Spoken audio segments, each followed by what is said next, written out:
Market எப்படி இருக்குன்னு பார்ப்போம். மார்க்கெட்டு ட்ரெண்ட் லைன் பார்டர் கிட்ட போய்ட்டு இது பிரேக் ஆகுனா மேலே போவான். கொஞ்சம் அக்ரெசிவாக தான் மார்க்கெட்டு மேலே போகுது. இந்த லைனை வேறு பிரேக் ஆகிடுச்சு. இந்த லைனை பிரேக் ஆகிறதுக்கு மார்க்கெட்டு பட்ட பாடு. நேற்று அதிலே போய் க்ளோஸ் கொடுத்துச்சு. இன்றைக்கி அதிலே ஹோல்ட் ஆகிட்டே கிடந்து. நான் மார்க்கெட்டு காலையில் ட்ரேடே எடுக்கலை. இது ஒரு மார்க்கெட்டுன்னு போயிட்டேன். அப்புறம் ரெண்டாவதும் ஒரு என்ட்ரி கிடச்சது எடுத்து 5 மினிட்ல எப்படி இருக்கும் பார்ப்போம்.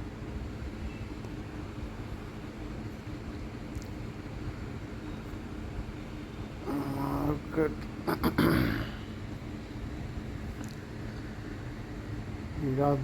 இதான் அந்த லைன். இதுதான் அந்த லைன். இது ஃபஸ்ட்டு கேண்டில்.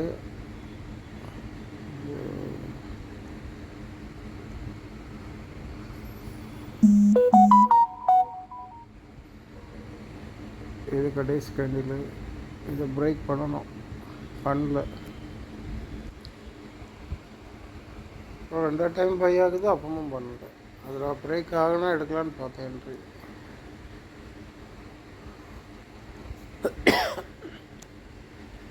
ரெண்டாவது டைமும் கீழே இறங்கிச்சு. அப்புறம் கீழே இறங்கிச்சு. ரொம்ப இந்த இடத்துல இருந்து பை ஆகுது.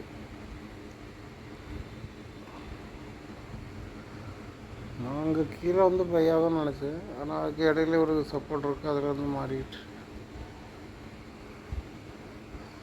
கீழே வந்து போச்சுன்னா ஓரளவு நல்லா ஸ்ட்ராங்காக போயிருக்கும். இந்த அளவுக்கு ஹோல்ட் ஆகிருக்காது. இது கடந்து அரைன்னு அரைச்சிட்டு நான் இதுக்கு மேலே போனால் மட்டும்தான் என்ட்ரி எடுக்கணும்னு நினச்சேன்.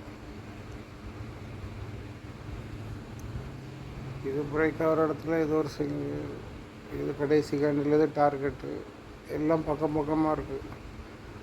நம்ம என்ட்ரி எடுத்தாலும் இதை தாண்டின பிறகு தான் என்ட்ரி எடுப்போம்.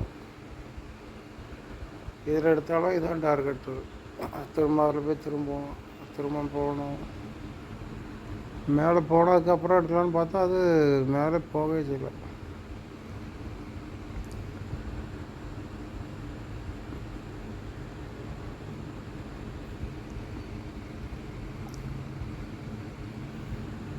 இவங்கன்னா என்ட்ரி எடுத்தால் இந்த இதில் தான் டார்கெட். இது அப்படி வேஸ்ட் ஆகிட்டு அப்புறம் திரும்ப இறங்கி சப்போர்ட்டில் வந்தப்புறம் அப்புறம் பை ஆகிருக்கு. கடைசியில் முடியும் போது தான் பார்த்தேன் ஒரு என்ட்ரி கிடச்சி. இந்த என்ட்ரி மட்டும் தான் எடுத்தோம். இது இப்போ கீழேருந்து பை ஆகி போகுது. இது கடைசி கேண்டில் அப்படி போகுது. போன இடத்த பிரேக் பண்ணி போகணும். அது போகலை. அது திரும்ப ரிட்டர்ன் ஆகுது. இதில் போய் ரிஜெக்ட் ஆகுது. திரும்ப ஒரு பையிங் ப்ரெஷர் கேண்டில் வருது. ஃபஸ்ட்டு டார்கெட் ரீச் ஆகுது. இதுக்கு அடுத்ததாட்டம் போகணும். அதுவும் கீழே இறங்குது. அப்புறம் இந்த கேண்டில் வந்ததுக்கப்புறம் ஒரு என்ட்ரி எடுத்தேன்.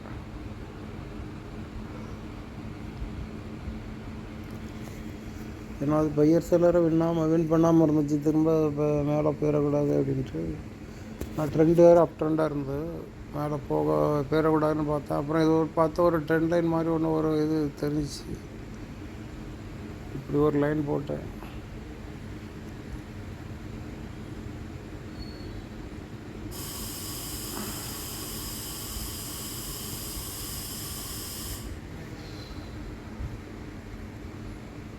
இதுக்கப்புறம் ஒரு என்ட்ரி. இந்த அளவுக்கு டார்கெட். பையர் செல்லர் வின் பண்ண இடம் இதில் தான் டார்கெட். ஏன்னா இதை ஈஸியாக பிரேக் பண்ணிடும். இந்த லைனை பிரேக் ஆகிட்டனால ரெண்டாட்டி விக்காக அடிச்சுட்டு மேலே போய்ட்டு திரும்ப ரிட்டர்ன் ஆகுது. அப்புறம் இந்த அளவுக்கு போகணுன்னு பார்த்தா ஒரு நல்லா பாஸ்ட்டாக இருந்துச்சு. ஒரு 18,000 இடம் கிடச்சி. அதோட நிப்பாட்டேன். அப்புறம் திரும்ப ஏறி திரும்ப ஒரே படியாக மேலே போயிட்டோம். இதில் என்ட்ரி எடுக்கணும்னா இந்த இப்போ ட்ரெண்டு நமக்கு இது டவுன் ட்ரெண்டு மாதிரி இருக்குது. டவுன் ட்ரெண்டுனாலும் இது டார்கெட் இன்னும் ரீச் ஆகலை. இதோடைய டார்கெட்டு இங்கே வரை வரணும். இதிலேருந்து திரும்பி இங்கே வரை வந்துருக்கணும். அதுதான் கரெக்டு. அது என்ன பண்ணுதுன்னா மேலே ஹோல்ட் ஆகி அப்படி போயிடுச்சு.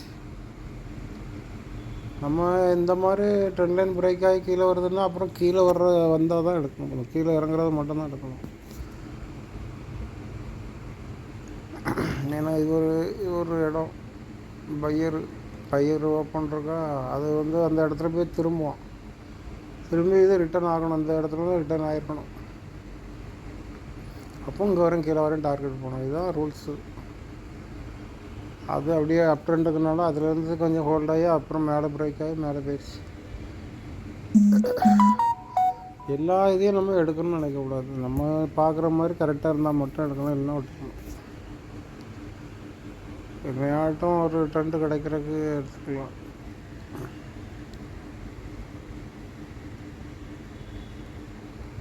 இந்த ட்ரெண்டு எப்படி மிஸ் ஆச்சு தெரியல. இது ரொம்ப நேரம் ஹோல்ட் ஆனோன்னா அப்படி மேலே பிரேக் ஆகிடும்.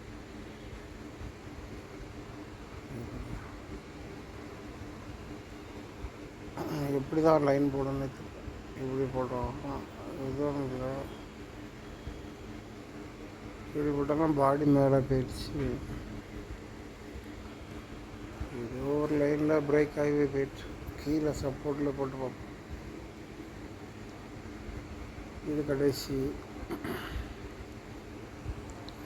அடுத்தது இது கடைசி.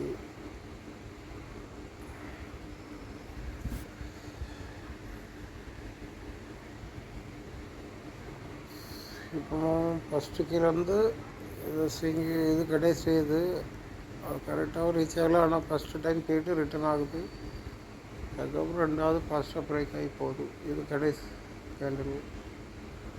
இப்போ கீழே இறங்கிட்டு இப்போ மேலே போனோன்னா இது கடைசி கேண்டில். இதுக்கப்புறம் என்ட்ரி எடுத்துருக்கலாம்னா மார்க்கெட்டு இதுலேயே ஹோல்ட் ஆகிட்டு இருக்கா, அதுக்கப்புறம் கீழே வந்துட்டுனா என்ன பண்ணும். மார்க்கெட் மாதிரியே இருந்துச்சு, போட்டு சவிச்சு தள்ளிட்டு. எக்ஸ்பீரியன்ஸாக ஏதாட்டும் ஒரு மூமெண்ட்டும் கிடைக்கணும், அப்போ நல்லாயிருக்கும். ஒரு மூமெண்ட்டும் இல்லை, ஒரு எடுக்கிற மாதிரியும் இல்லை. காலையில் நான் ட்ரேடே எடுக்கல. இப்போ இதில் எடுத்தாலும் சில நேரம் இதில் போய் திரும்பிட்டுனா அதுவும் கஷ்டம்தான். அன்னைக்கு தான் கடைசி கேண்டில், அதுக்குள்ளேயே க்ளோஸ் இருக்குது. இது ப்ராப்பராக பேருக்கு இருந்தாலும் பயம் வந்துடும், இவ்வளோ ஹோல்ட் ஆகிறது போகுமா போகாதா அப்படின்ட்டு. எக்ஸ்பீரியன்ஸ் இப்படி தான் நடக்கும், ஏதாட்டும் ஒரு மூமெண்ட்டும் டப்புன்னு போய்ட்டு அப்படி அதுக்கப்புறம் ரெண்டாவது திருப்பி மேலே போயிருக்கலாம். அந்த இது அவ்வளோ அழகாக போயிருக்கலாம். இப்போ இந்த லைனில் கரெக்டாக பை ஆகுது, இது கடைசி கேண்டில் தான், அந்த இதுலேருந்தே போயிருக்கலாம், அந்த கேண்டில்லேருந்தே மேலே போயிருக்கலாம். அது இந்த கரெக்டாக அந்த பையர் ஓப்பனில் போய் பிரேக் ஆகாமலே போயிடுச்சு.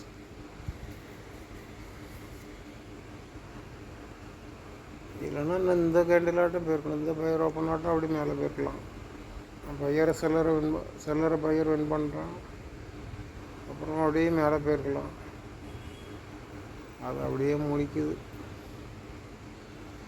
ஒரு பெரிய ஸ்ட்ராங்கான ஒரு ட்ரெண்டு கிடைக்க முடியல. ஒரு ட்ரெண்டு ஒரு 3 கேண்டிலாட்டும் கண்டினியூவாக போனால் தான் நம்ம ஒரு எடுக்கிறதுக்கு நல்லாயிருக்கும், கொஞ்சம் ப்ராஃபிட் பண்ண முடியும். இது கீழே இறங்குது மேலேயும் போகுது, என்னென்ன தெரியல. இப்போ இதிலேருந்து ஏறி போச்சுன்னா அப்போ கரெக்டான ட்ரெண்டு தான். இப்போ இதிலேருந்து மேலே போச்சுன்னா அப்போ கரெக்டாக அந்த ஒரு ட்ரெண்ட் லைன் பிரேக் மாதிரி இருக்குது. அதுக்கப்புறம் இது இறங்குது, அப்புறம் இதுலேருந்து போயிருக்கணும், மேலே போயிருந்தேன், அப்போ கரெக்டு, அப்போ ஒரு மூமெண்ட்டும் கிடச்சிருக்கோம். எதுக்கு தான் கீழே இறங்கிச்சுன்னே தெரியல. நான் ஒரேடியாக அப்படியே கீழே இறங்கிடணும்னு பார்த்தேன், அதுக்கப்புறம் இதுலேருந்து போய் ஓடுது.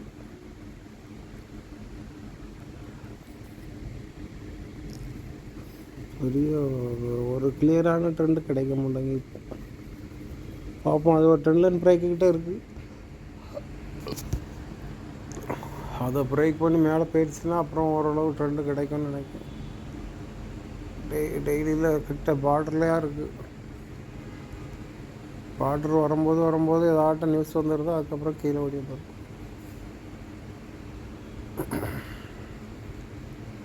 இதிலே இது போயிருக்கணும், அதுதான் கரெக்டான இதிலே போயிருக்கணும். ஏன்னா இதை டச் ஆகிட்டு கீழே ஒரு செல்லிங் ப்ரெஷர் வந்துட்டு திரும்ப மேலே தான் போகணும். அது திரும்ப கீழே கொஞ்சம் நல்ல பெரிய செல்லிங்காக தான் போட்டிருக்கோம். நல்லா கீழே இறங்கி தான் திரும்ப மேலே போயிருக்கு. இது ஒரு சின்ன ஒரு ட்ரெண்ட் லைன் மாதிரி அப்படி ஆயிடுச்சு. சில டைம் அப்படி நடக்கும். ட்ரெண்ட் லைன் பிரேக் ஆகி டார்கெட் ரீச் ஆகிட்டு திரும்ப அப்புறம் மேலே போச்சுட்டு அதுக்கப்புறம் நல்லா ஃபாஸ்ட்டாக போகும். பார்ப்போம். இதாட்டி பிரேக் பண்ண முடியலன்னா அப்புறம் மார்க்கெட்டை அந்த ஆள் ஓரம் கட்டி வேண்டியதான். ட்ரம்மு இருக்க வரையும் இந்த மாதிரி தான் நடக்கும். அவன் என்னைக்கு போகிறானோ அன்றைக்கி தான். இதுலேருந்து போச்சுன்னா இந்த அளவுக்கு டார்கெட்டு போகலாம். ஏன்னா ரொம்ப நாள் ஹோல்ட் ஆகிட்டு இந்த அளவுக்கு போயிடணும். அப்புறமா எவ்வளோ டார்கெட் வருது பார்ப்போம். இந்த அளவு இங்கே ஓரளவு பிரேக் ஆகணும். இதுக்கப்புறம் 78,729 82,000 4000 பாயிண்ட் கிடைக்கும்.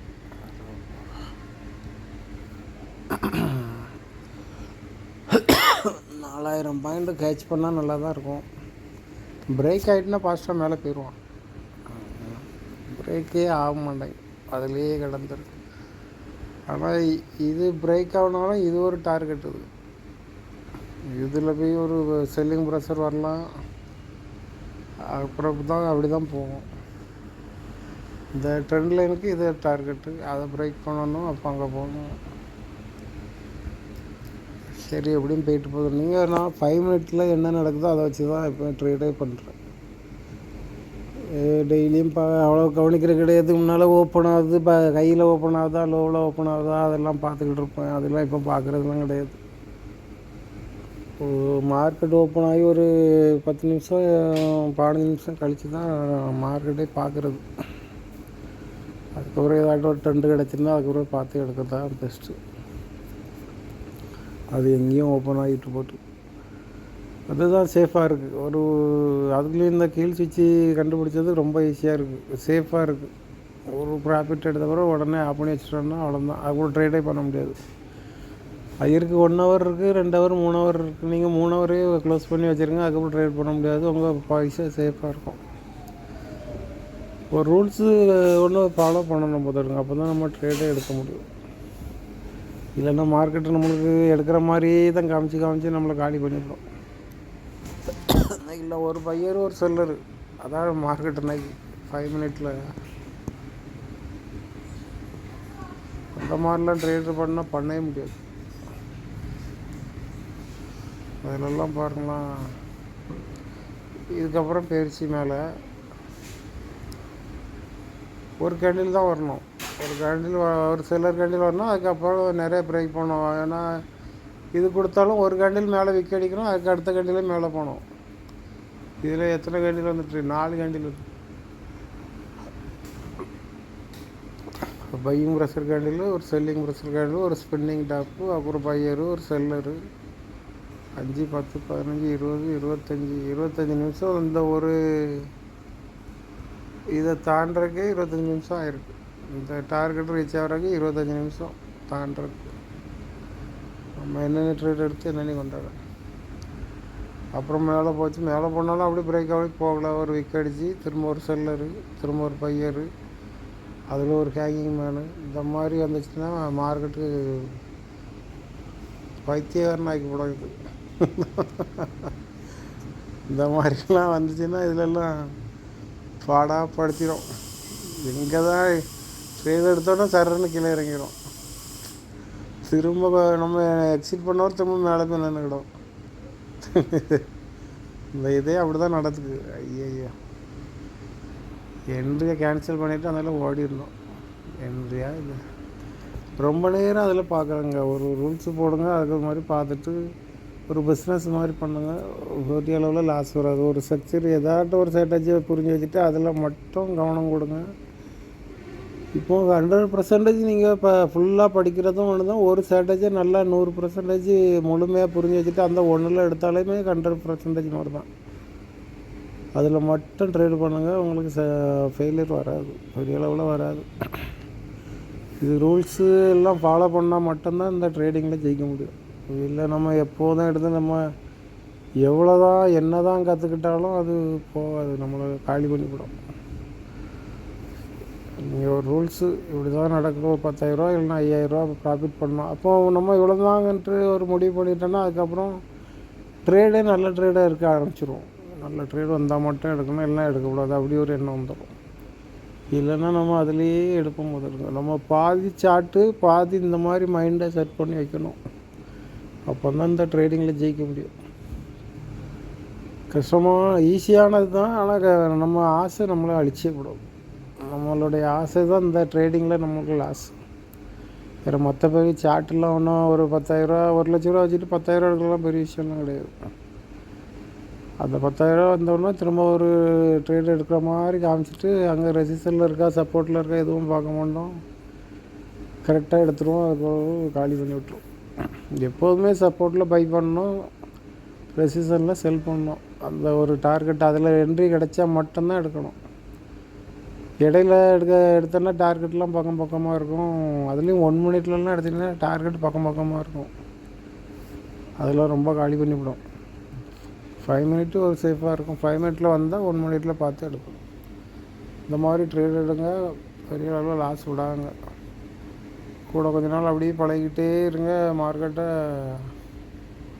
ஓரளவு புரிஞ்சிடும். ஒரு கொஞ்சம் ஏதாட்டம் ஒரு இது நம்மளுக்கு புரிஞ்சு அதில் எடுக்கிற மாதிரி பழகிடுங்க. ரொம்ப கஷ்டம்லாம் ஒன்றும் கிடையாது, ஈஸி தான். அதிலே இருக்கக்கூடாது எப்போது. அதனால் இவன் சார்ட்டு ப்ராக்டிஸே பண்ணுறது கிடையாது. மார்க்கெட் முடிகிறோட சரி, அதுக்கப்புறம் பார்க்குறது கிடையாது. அடுத்த நாள் ஓப்பன் ஆன பிறகு ஒரு 10 நிமிஷம் 20 நிமிஷம் கழித்து தான் பார்ப்பேன். அதுக்கப்புறம் ஏதாட்டும் ஒரு என்ட்ரி வந்தால் எடுப்பேன். இல்லைன்னா ரொம்ப ஹோல்டாகி போகிற மாதிரி இருந்தால் உடனே ஸ்டாப் பண்ணிவிட்டு அப்புறம் இது கொஞ்சம் கழித்து தூங்கிட்டு வாங்கிட்டு மெதுவாக தான் பார்க்குறது. அதிலே கிடக்கணுன்ட்டு அப்படி ஒன்றும் கிடையாது. சரி, பார்த்து அப்படியே என்ட்ரி எடுங்க.